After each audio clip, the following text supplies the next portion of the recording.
গল্পের এই অধ্যায়ে সময় যেন আরও গভীর, আরও আবেগময় হয়ে ওঠে। আলোকের অসুস্থতা থেকে সুস্থ হয়ে ওঠার পর কনে দেখা আলো পরিবারের সবাই যেন নতুন করে জীবনকে দেখতে শিখেছে। প্রতিটি মুহূর্ত এখন তাদের কাছে আরও মূল্যবান।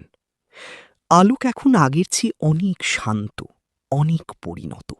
সে বুঝেছে জীবন শুধু দায়িত্ব আর সাফল্যের হিসাব না, এর মাঝে ভালোবাসা, সময় আর নিজের জন্য বেঁচে থাকারও গুরুত্ব আছে।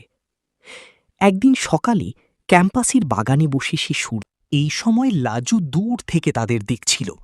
তার চোখে ছিল এক অদ্ভুত তৃপ্তি। তার ছেলে শুধু বড় হয়নি, সে একজন ভালো মানুষ হয়ে উঠেছে।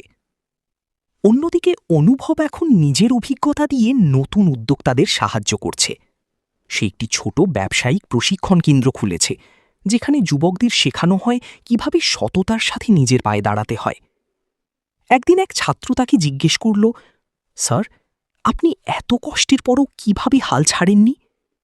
অনুভব একটু হেসে বলল, কারণ আমার পাশে এমন মানুষ ছিল যারা আমাকে কখনো একা হতে দেয়নি।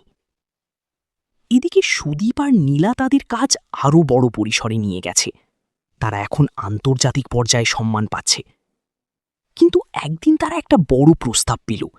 একটি বড় কর্পোরেট সংস্থা তাদের পুরো কনে দেখা আলো নেটওয়ার্ক কিনে নিতে চায়, অনেক বড় অঙ্কের টাকার বিনিময়ে।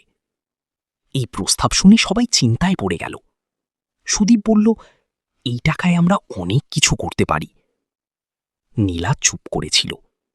কিছুক্ষণ পর সে বলল, কিন্তু এই স্বপ্নটা কি টাকার জন্য তৈরি হয়েছিল? লাজু ধীরে বলল, এই জায়গাটা শুধু আমাদের না।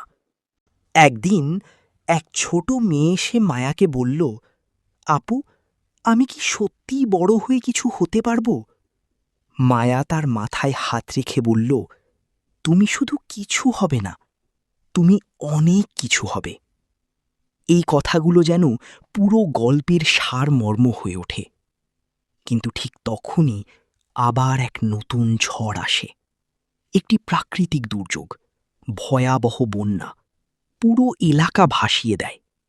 কনে দেখা আলো ক্যাম্পাসও ক্ষতিগ্রস্ত হয়। বাড়িঘর, ক্লাসরুম, বই সব কিছু